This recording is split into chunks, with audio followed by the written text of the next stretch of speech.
Do you think the Bible is a book that supports racism or rejects it? Do you think the Bible encourages slavery or rejects it? These are really tough questions that we need to be open and honest about as followers of Jesus. So get ready for some good news in 7 minutes or less.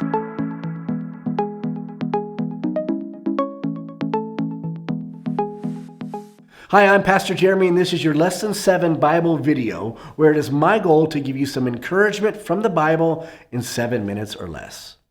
On Monday, May 25th, 2020, our nation changed again. Something happened that cannot be undone or unseen. George Floyd was killed by police officer Derek Chauvin.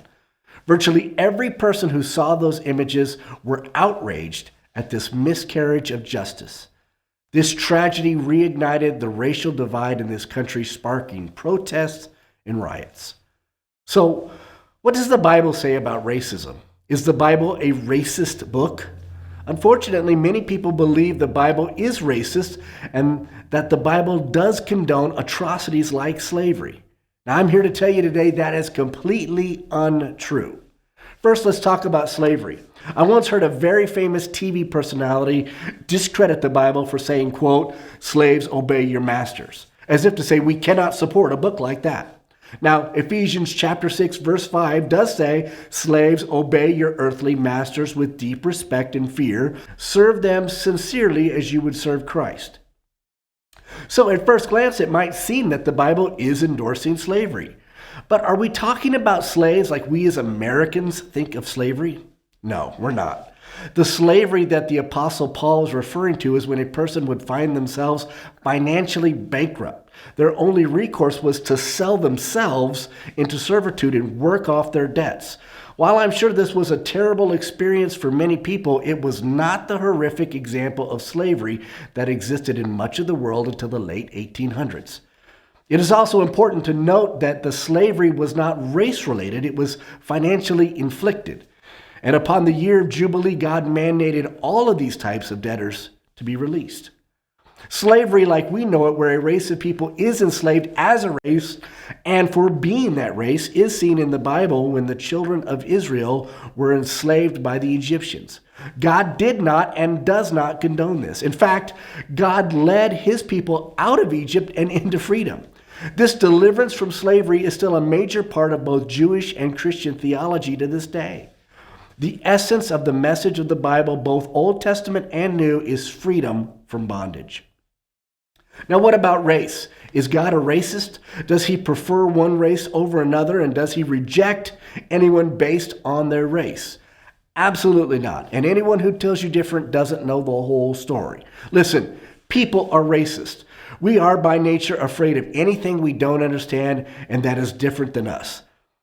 And if you have a racial prejudice, you're going to see the Bible through that lens. There have been many so-called Christian groups and cults that have tried to use the Bible as a basis for their racism, but that is not what the Bible teaches.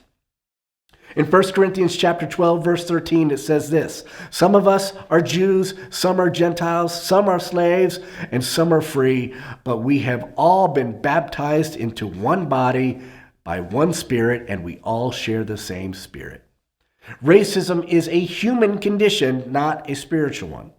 And racism is stupid. It makes no sense to be a believer in the Bible and believe that God condones treating people differently because of their skin color or nationality. Think about it. Only 8 people got off Noah's Ark. That alone should be enough to destroy any racist ideas.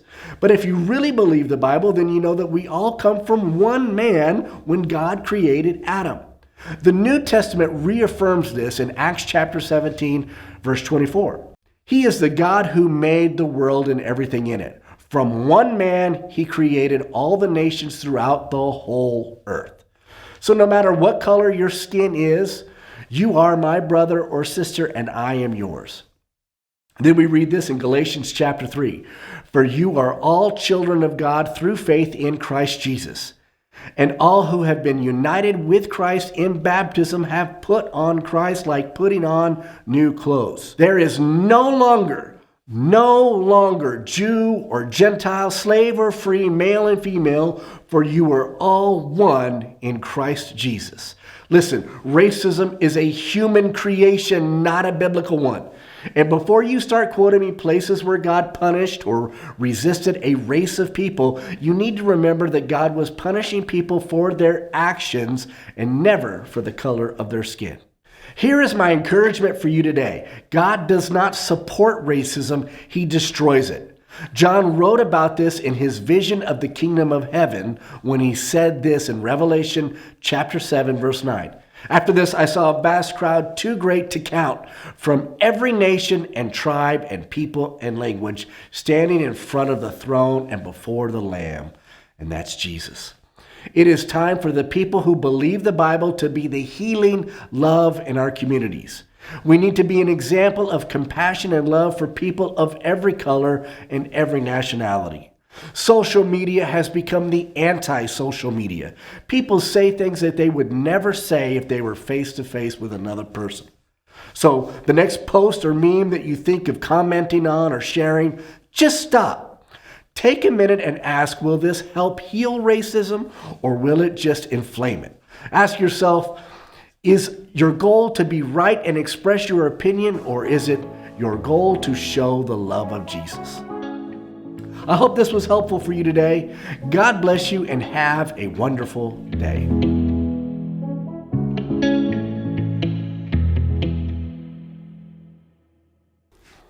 Hey, did you like that video? If you'd like to see more, just click on the subscribe button. And if you want to be notified when we upload new content, just click the little bell. See you next time.